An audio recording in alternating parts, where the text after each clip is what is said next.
Okay, welcome back, everybody. Come on in. Have a seat. Let's read the Bible together. This is day 205 of our daily Bible reading, going chronologically. And we are still in the book of Isaiah, or as some people say, Isaiah, or in the Hebrew, Yeshaya. So we're going to cover Isaiah 35 and 36. Just 2 chapters this time. And anyway, let's just get to it. If you're ready to go, here we are. The ransomed return to Zion, chapter 35. The wilderness and the dry land will be glad. The desert will rejoice and blossom like a wildflower. It will blossom abundantly and will also rejoice with joy and singing. The glory of Lebanon will be given to it, the splendor of Carmel and Sharon.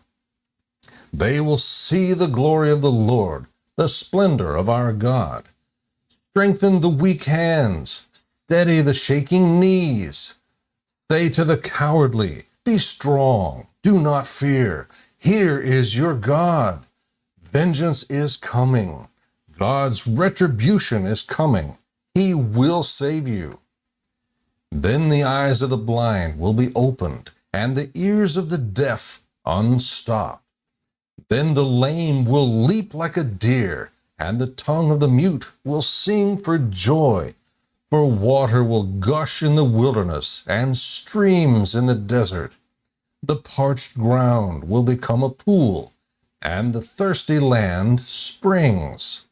In the haunt of jackals, in their lairs, there will be grass, reeds, and papyrus. A road will be there, and a way. It will be called the Holy Way. The unclean will not travel on it, but it will be for the one who walks the path. Fools will not wander on it. There will be no lion there, and no vicious beast will go up on it. They will not be found there.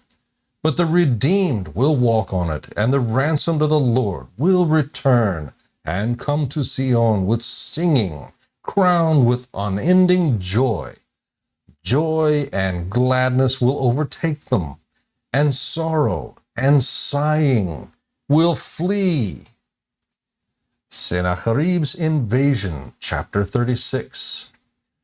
In the 14th year of King Hezekiah, King Sennacherib of Ashur attacked all the fortified cities of Judah and captured them.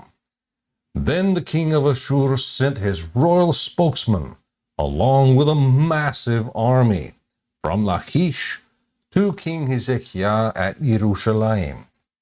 The Ashurians stood near the conduit of the upper pool, by the road to Launderer's Field.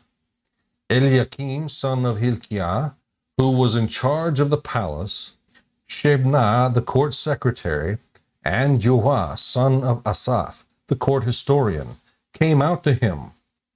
The royal spokesman said to them, "Tell Hezekiah, the great king, the king of Ashur, says this, what are you relying on? You think mere words are strategy and strength for war. Who are you now relying on that you have rebelled against me? Look, you are relying on Egypt, that splintered reed of a staff that will pierce the hand of anyone who grabs it and leans on it. This is how Pharaoh, king of Egypt, is to all who rely on him. Suppose you say to me, we rely on the Lord our God. Isn't he the one whose high places and altars Hezekiah has removed, saying to Judah and Jerusalem, you are to worship at this altar? Now make a deal with my master, the king of Ashur. I'll give you 2,000 horses if you're able to supply riders for them. How then can you drive back a single officer among the least of my master's servants? How can you rely on Egypt for chariots and horsemen? Have I attacked this land to destroy it without the Lord's approval? The Lord said to me, attack this land and destroy it. Then Eliakim, Shebna, and Joah said to the royal spokesman, "Please speak to your servants in Aramaic, since we understand it." "Don't speak to us in Hebrew, within earshot of the people who are on the wall."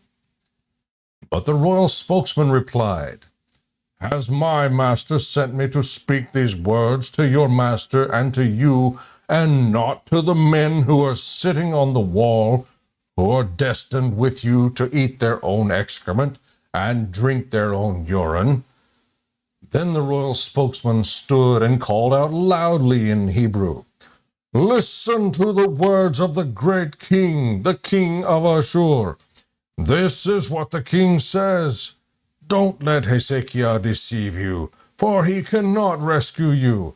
Don't let Hezekiah persuade you to rely on the Lord, saying, 'The Lord will certainly rescue us.' This city will not be handed over to the king of Ashur. Don't listen to Hezekiah, for this is what the king of Ashur says. Make peace with me and surrender to me. Then every one of you may eat from his own vine and his own fig tree, and drink water from his own cistern, until I come and take you away to a land like your own, a land of grain and new wine, a land of bread and vineyards. Beware that Hezekiah does not mislead you by saying, 'The Lord will rescue us.' Has any one of the gods of the nations rescued his land from the power of the king of Ashur? Where are the gods of Hamath and Arpad? Where are the gods of Svarvaim? Have they rescued Shamron from my power? Who among all the gods of these lands ever rescued his land from my power? So will the Lord rescue Jerusalem from my power." But they kept silent. They didn't say anything, for the king's command was, "Don't answer them." Then Eliakim, son of Hilkiah, who was in charge of the palace, Shebna, the court secretary, and Joah, son of Asaph, the court historian, came to Hezekiah with their clothes torn, and reported to him the words of the royal spokesman. May the Lord bless the reading and study of his word.